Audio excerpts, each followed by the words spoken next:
Presidential candidate Mitt Romney has solidified his status as the presumptive Republican nominee. As expected, Romney swept primaries in 5 states on Tuesday after his main challenger, Rick Santorum, dropped out. But despite Romney's win, his other rivals, they're still in the race. Joining us now from Washington, D.C. is senior political reporter for CBSNews.com, Brian Montopoli. Thanks for joining us. Great to be with you. Any surprises?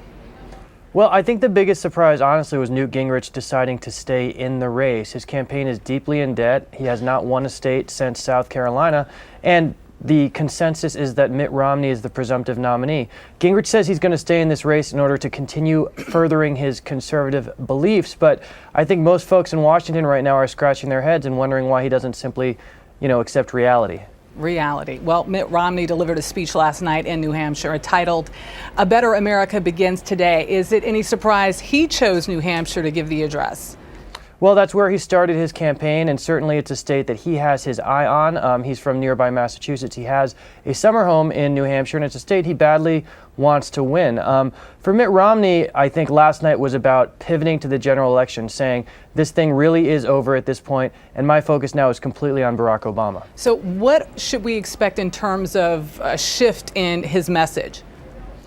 Well, for Romney, one of his advisors famously before this moment said that once he got to the general election, he would shake up his campaign, reset it like an Etch-a-Sketch. And they're not going to cop to that now, but certainly I think we're already starting to see him shift towards the center for the general election. If you look at his rhetoric on immigration, he was very far to the right on immigration during the primaries. The Republicans now realize they're in deep trouble with Latino voters. Romney's down 48 points in some of these polls with Latinos. And so they're already starting to modulate the rhetoric. You see him campaigning with Marco Rubio, the Florida senator who's pushing a Republican version of the DREAM Act. And so we're already starting to see Romney try to win back some of these voters in the center.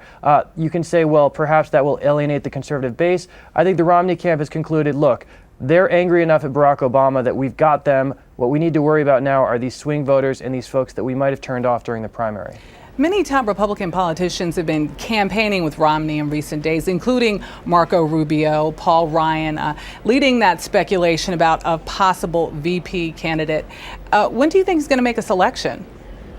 I'm always wary to play the Veep stakes. Everyone's been talking about the Ohio Senator Rob Portman. The things I would say with regard to Romney's picks are, there's a sense that he needs to pick someone who's not going to overshadow him. Romney is perhaps not the most exciting nominee, and there's a fear, I think, that if he picks someone like Chris Christie, even Marco Rubio, that the effect might be something like the effect Sarah Palin had on John McCain. So I think we can look for somebody who's sort of a safer bet. In terms of who it will be, last time around they named Sarah Palin during the Republican presidential convention. I think we could look to similar timing here, which would be in August, early September.